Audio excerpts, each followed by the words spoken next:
La librairie antillaise, le premier distributeur antillais de biens culturels et de loisirs, vous présente Raconte-moi ton livre, votre magazine littérature jeunesse.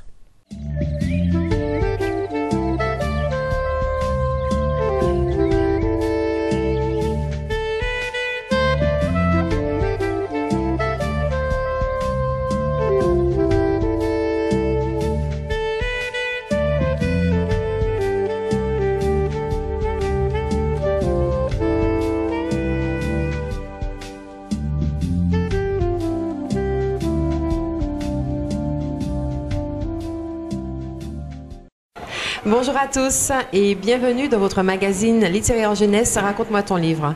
Aujourd'hui, nous sommes à l'école primaire du quartier Pelletier au Lamentin avec Madame Joseph Morose. Bonjour Madame Joseph Morose. Bonjour. Voilà, donc nous sommes à Pelletier, donc un quartier du Lamentin, à l'école primaire. Il s'agit de quelle classe exactement? Alors, il s'agit de la classe de CM2. D'accord. Voilà. Et vous allez nous présenter quel livre? Le livre Trèfle d'or. D'accord. Vous pouvez nous raconter un petit peu pourquoi vous avez fait ce choix? Alors, c'est un livre qui est dans la liste du ministère. Donc, chaque année, je choisis deux romans. Deux romans, donc les enfants auront, à partir du mois de mars, ils auront un autre roman à étudier. D'accord, très bien. Voilà. Mais là, j'ai choisi ce roman parce que il traite de faits de société. Alors, les enfants vont vous raconter un peu, ils vont dire les différents thèmes. Tout à fait, oui. Mais le thème principal du roman, c'est le racisme. D'accord. Le racisme. Très bien. Donc, ils vont nous développer un petit peu cette aventure, donc le trèfle d'or. Et pouvez-vous nous dire un petit peu comment vous avez travaillé donc à la découverte de ce livre? Quelle technique vous adoptez pour justement, en tant que technique pédagogique pour l'étude de ce livre?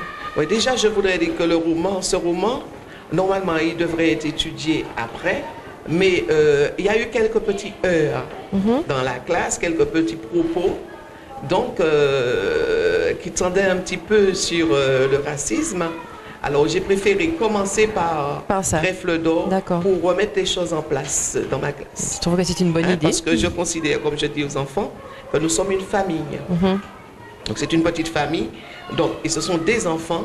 Donc, il ne doit pas avoir de heurts, de malentendus entre les enfants de la classe. Garçons et filles, quelle que soit la couleur de peau, il n'y a pas de souci. Nous sommes ensemble. Voilà. On doit vivre ensemble correctement. Toute l'année scolaire en plus. Toute l'année scolaire et partout. Donc c'est pourquoi j'ai voulu commencer par ce roman. Donc nous avons parlé de l'auteur, on a fait des recherches sur l'auteur, nous avons parlé de l'auteur et puis nous avons lu chapitre après chapitre. D'accord. Et nous avons aussi fait des exercices. Ils ont travaillé sur le racisme et tout, mais à côté de ça, nous avons fait l'étude de la langue. Les enfants ont eu l'occasion de faire, par exemple, le changement de personne, c'est-à-dire changer, par exemple, le narrateur est dans l'histoire, changer de temps aussi. Donc, on a travaillé la conjugaison, on a travaillé la grammaire dessus, parce que c'est un tout. Et on a fait aussi de l'histoire. Donc, à travers un livre, vous développez d'autres choses qui rentrent dans le cadre pédagogique. L'éducation civique aussi, le vivre ensemble. Le vivre ensemble. En histoire, on a vu l'abolition de l'esclavage. L'abolition de l'esclavage, ils ont parlé un petit peu de la fin de l'esclavage aux États-Unis. Et puis, il y a au cours de la période, on a eu des faits qui sont venus s'ajouter. Donc, nous avons travaillé, par exemple, sur des propos racistes en France. Donc les faits divers, alors? Les faits divers. Voilà. On est parti sur les faits divers et ça a alimenté notre travail. En plus. D'accord. Et puis, ils ont eu en dernier lieu, il y a eu la mort de Nelson Mandela. Donc, on a parlé de l'apartheid. On a parlé du racisme qui continue aussi aux États-Unis. Dans tous les pays, il y a du racisme. Et leur faire voir aussi qu'en Martinique aussi, nous avons aussi le racisme. Pas forcément entre blancs et noirs, mais même entre les noirs. Et puis essayer de leur faire comprendre qu'est-ce que le racisme, à partir de quel moment je suis raciste. Exactement. Donc, nous avons travaillé chapitre après chapitre. Il y a eu des lectures magistrales et il y a eu des lectures par les enfants. Et puis nous avons ici de trouver l'idée principale de chaque chapitre. D'accord. Et puis aussi de voir l'évolution des comportements tout au long du roman. Oui, par rapport aussi au fait que vous vouliez leur faire découvrir cet ouvrage par rapport au comportement qu'ils avaient donc, au début de l'année. Au début, et puis voir aussi le comportement des personnages, l'évolution. D'accord. Pour faire comprendre que le plus souvent, on est raciste parce qu'on ignore, parce qu'on est ignorant, on ne connaît pas l'autre. Et après, on découvre que, bon, c'est pas si différent, l'autre c'est comme nous. Et puis il n'y a pas de raison. Il n'y a pas de raison d'être raciste. Très bien. Eh bien, nous allons découvrir tout cela donc, avec les enfants. Oui. Et donc, nous allons commencer par Cassandra, donc, pour la présentation. D'accord.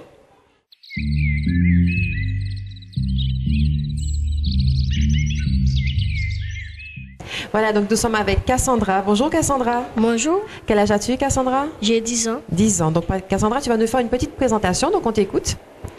Bonjour, nous sommes les élèves du CM2 de l'école primaire de Pelletier au Lamentin en Martinique.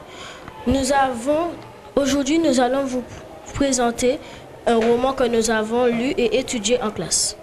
Très bien, merci Cassandra. On applaudit Cassandra.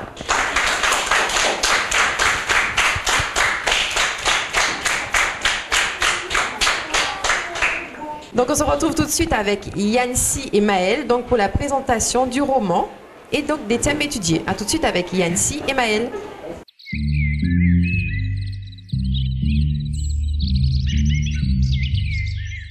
Le livre que nous avons étudié s'intitule Trèfle d'or de son vrai nom, Golden Clover, qui a été écrit par Jean-François Chabas, illustré par François Place, édité par Casterman et la collection Comme la vie. Les thèmes que nous avons étudiés sont le racisme, l'amitié et la tolérance. Les personnages principaux de l'histoire sont Leroy Moore, un jeune noir de 17 ans qui travaille pour la compagnie des chemins de fer. Patrick O'Donnell, un riche propriétaire qui a fait fortune dans les cacahuètes, surnommé le tyran des cacahuètes. Golden Clover, un pur sang arabe. Shin O'Donnell, le petit-fils de Patrick O'Donnell, âgé de 6 ans au moment des faits, 86 ans quand il raconte l'histoire.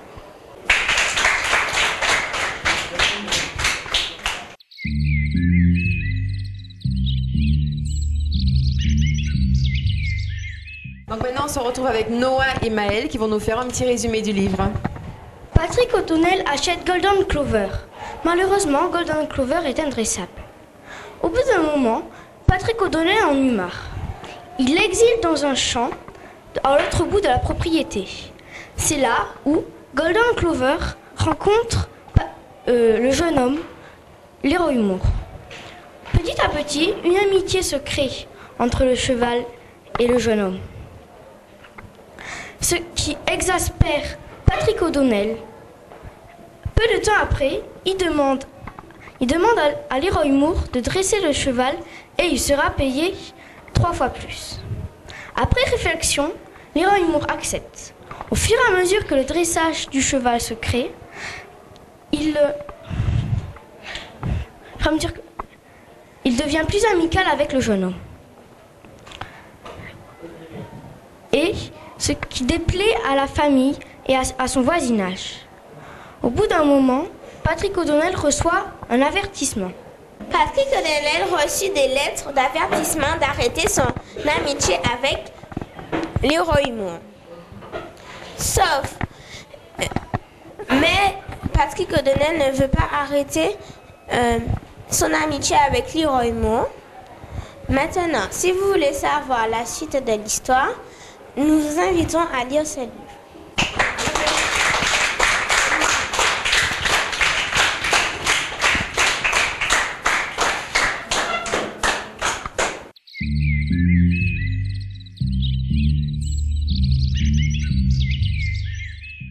On se retrouve tout de suite donc avec Kénissia qui va nous raconter un poème, L'homme qui te ressemble. Je vous présente un poème qui s'appelle, dont le titre est L'homme qui te ressemble et l'auteur est René Philombé. J'ai frappé à ta porte, j'ai frappé à ton cœur pour avoir bon lit, pour avoir bon feu. Pourquoi me repousser? Ouvre-moi mon frère. Pourquoi me demander la longueur de mon nez, l'épaisseur de ma bouche, la couleur de ma peau? Ouvre-moi mon frère. Je ne suis pas... Pourquoi me demander si je suis d'Afrique, si je suis d'Amérique, si je suis d'Asie, si je suis d'Europe? Ouvre-moi mon frère. Je ne suis pas un noir, je ne suis pas un rouge, je ne suis pas un jaune, je ne suis pas un blanc, mais je suis un homme. Ouvre-moi mon frère. Ouvre-moi ta porte, ouvre-moi ton cœur, car je suis un homme, l'homme de tous les temps, l'homme de tous les cieux, l'homme qui te ressemble.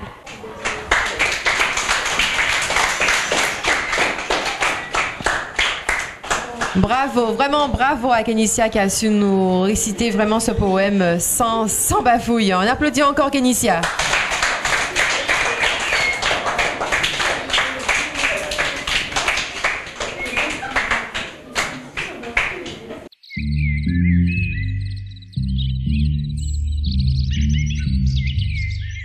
On se retrouve maintenant avec Nelly qui va nous faire la lecture d'un passage de l'ouvrage.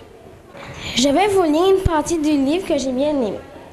Patrick O'Donnell n'aimait pas qu'on lui résiste. Oh mon bête, tu devais allégeance. J'ai dit combien il effrayait sa famille et les gens qui travaillaient pour lui. Mais Golden Clover tenait tête au vieil homme, qui vint à s'exaspérer. Tu sais qui je suis? Tu sais que je dois de vie ou de mort sur ta sale carcasse? Tu m'entends, Clover? Magnifique!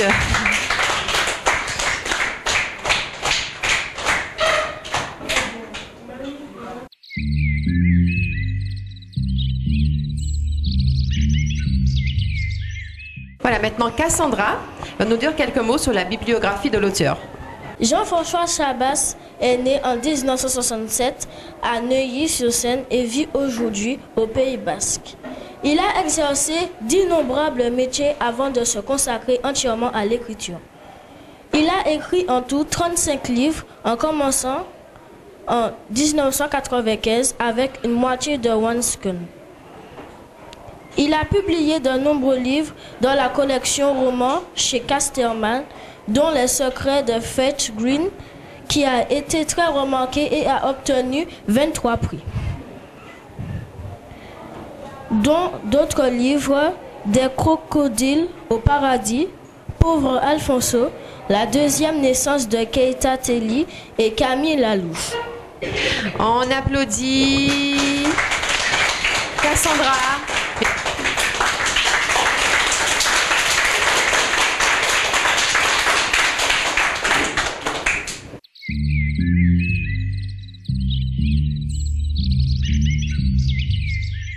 Rémi va maintenant nous lire un passage du livre.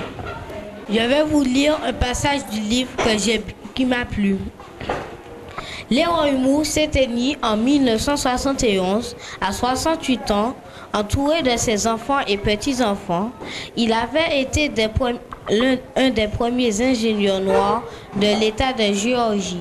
Ayant appris les conditions de vie de cet homme durant son enfance, je ne peux qu'admirer la volonté qu'il fit preuve pour s'élever socialement à une époque où des obstacles infranchissables s'élevaient devant ceux des anciens esclaves qui aspiraient à une vie meilleure.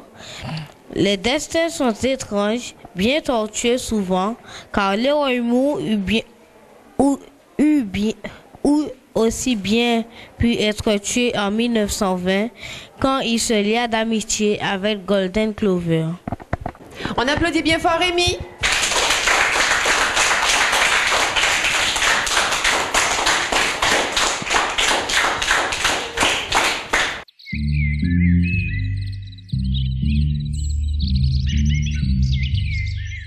Maëlle va nous dire quelques mots sur le Ku Klux Klan qu'ils ont donc étudié autour de ce livre. Le Ku Klux Klan, souvent appelé par son sigle KKK ou également le Klan, fondé le 24 décembre 1865, est une organisation suprématiste des États-Unis. Le Ku Klux Klan prône schématiquement la suprématie de la race blanche sur les autres races. Le Ku Klux Klan est primitivement issu de la défaite de l'occupation des 11 États sécessionnistes de l'Union en 1860 jusqu'à 1861 et nombre des États fédérés d'Amérique.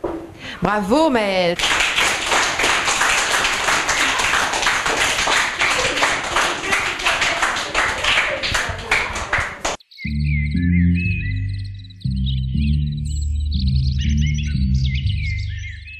Soraya va nous faire la lecture d'un passage. Je ne suis pas dresseur, monsieur. Je n'ai jamais fait ça. Et puis, bien entendu, on n'avait jamais vu un noir dresser des pur sang pour un propriétaire blanc. Il était légitime de s'étonner d'une telle demande.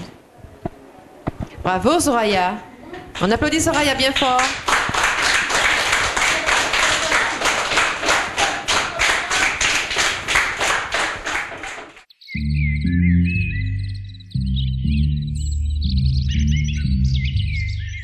Noah va nous dire quelques mots sur le racisme. Le racisme, c'est une attitude de haine envers une personne qui est différente à soi. Exemple, qui n'a pas la même couleur de peau, la même religion, le même mode de vie. Le racisme vient de l'invention des races qui rangeait les humains en plusieurs catégories et estimait que certaines races seraient supérieures à d'autres. C'est une idée fausse et la science a prouvé que les humains sont en fait le résultat de très nombreux métissages. Les racistes essaient de faire croire que les différences entre les hommes seraient si importantes que certaines seraient supérieures à d'autres. Les êtres humains sur la planète forment une seule communauté, la race humaine, le genre humain. Voilà. Bravo Noah.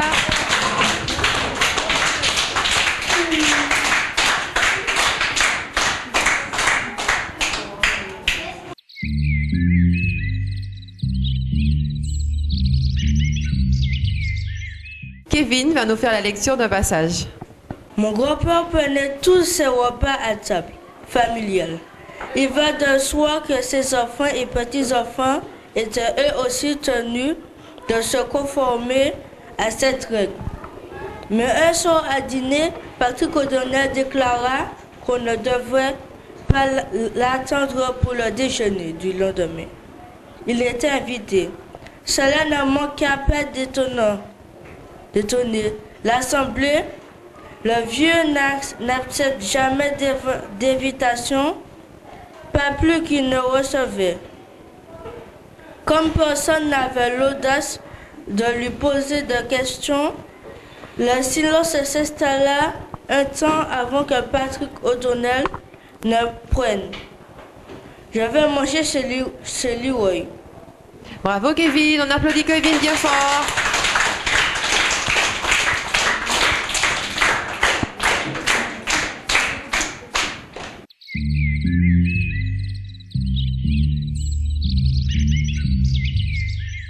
Voilà, donc nous sommes avec Kewan. Bonjour Kewan.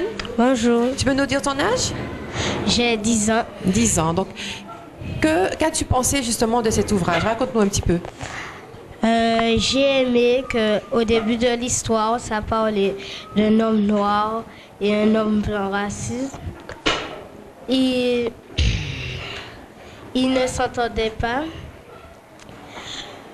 L'homme blanc raciste n'acceptait pas que l'homme noir arrivait à dresser le pur sang arabe alors que lui n'arrivait pas à le dresser. Après, il comprit que les noirs étaient pareils qu'eux, qu'ils n'avaient pas moins de pouvoir qu'eux, et à la fin, il y a eu une amitié forte entre eux. Merci. En tout cas, tu as très bien développé ton ressenti par rapport à ce livre. Je suppose que les téléspectateurs peuvent être intéressés donc, à la découverte de cet ouvrage. Alors, donc, on va passer le micro à Yuri. Bonjour Yuri. Bonjour. Quel âge as-tu? 10 ans. 10 ans. Tu peux nous dire un petit peu ce que tu as pensé de ce livre? J'ai aimé le livre quand ça parlait du racisme. C'était un noir et un blanc qui ne s'entendaient pas. Et à la fin, ils se sont réunis et ils ont vu que Et le blanc a vu que le noir n'était pas moins fort que le blanc. Donc ils étaient pareils. Ils étaient pareils. Donc en fait, ils se sont rendus compte qu'il n'y a pas de raison d'être raciste et ils ne sont pas différents. Oui. Voilà. Tu as quelque chose d'autre à dire par rapport à ça? Alors, c'est que les blancs sont pareils que les noirs. Donc il n'y a pas de raison de ne pas aimer les blancs. D'accord. Si et vice-versa. Et si c'est les blancs de ne pas aimer. Voilà. D'aimer les noirs aussi. Et donc, il y a une petite phrase que tu pourrais dire aux téléspectateurs, qui est très importante. Nous sommes tous égaux. Voilà, donc nous sommes tous égaux, mes chers amis téléspectateurs. Donc, merci à Kérouane et Yuri pour ce petit résumé de leur ressenti par rapport à cet ouvrage, qui nous en dit long, justement. Donc, c'est un ouvrage à découvrir. Et donc, on les applaudit bien fort.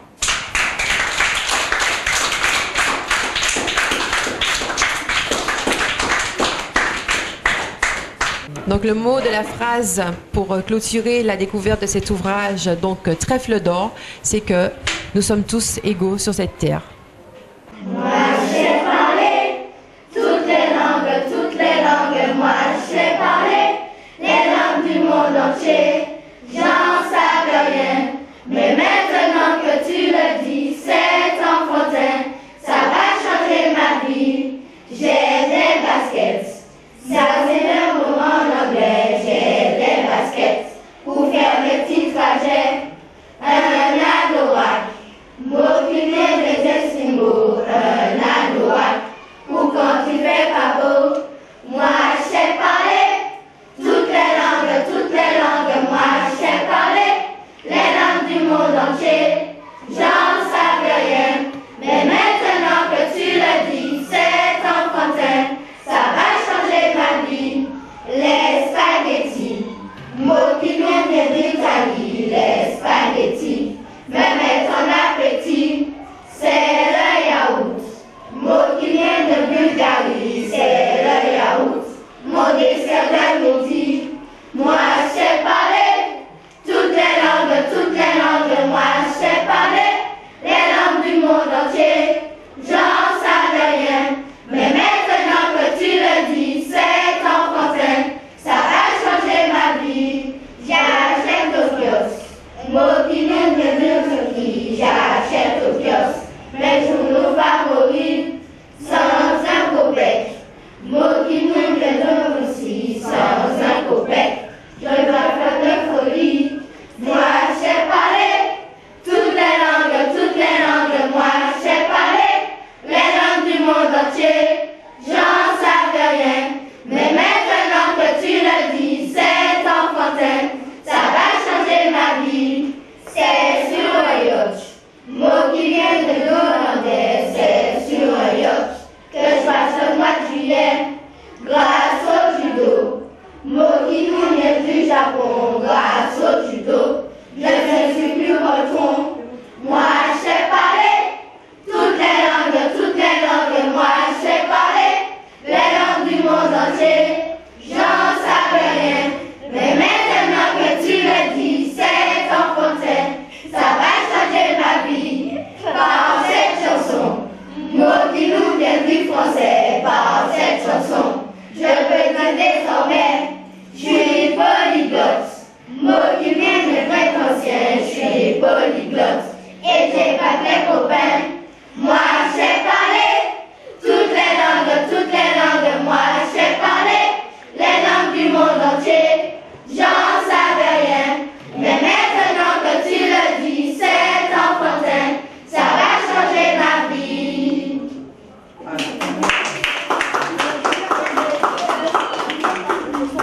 Voilà, donc c'est sur cette chanson que nous allons clôturer cette émission. On dit donc merci à la classe du CM2 de l'école primaire de Pelletier au Lamentin avec Madame Joseph Moroz, qu'on remercie beaucoup. On remercie les enfants. Je vous dis tous à très bientôt pour votre magazine littéraire jeunesse Raconte-moi ton livre sur votre chaîne favorite Zouk Télévision. À bientôt. Au revoir. Au revoir.